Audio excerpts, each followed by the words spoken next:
आज सन्माननीय जिल्हा अधिकारी साहेब यांच्या दालनामध्ये परभणी जिल्ह्यातील पीक विमा संदर्भामध्ये बैठक झालेली आहे।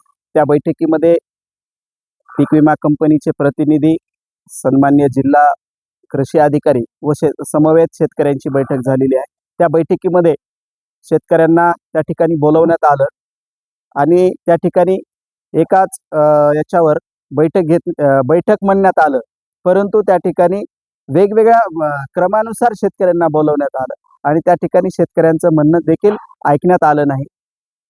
त्या ठिकाणी आमचं म्हणणं आहे की परभणी जिल्ह्यामध्ये तुरळक महसूल मंडळांना पीक विमा येतो आणि त्या व्यतिरिक्त महसूल मंडळांना पीक विमा का येत नाही? पीक विमा कंपनी याच्यामध्ये कुठंतरी शेतकऱ्यांना फसवते की काय, असा आमचा आरोप आहे।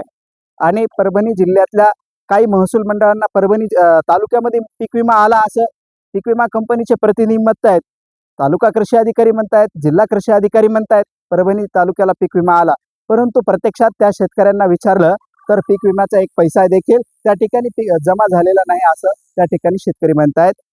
आमचं म्हणणं असं आहे की आला तर तात्काळ वाटप करून टाका, तात्काळ शेतकऱ्यांना द्या, कारण आता पेरणीचे दिवस जवळ आलेले आहेत, आता खरीप हंगाम जवळ आलेला आहे, अशामध्ये शेतकऱ्यांच्या पेरण्या त्या ठिकाणी होतील, तात्काळ पीक विमा वाटप करण्यात यावा।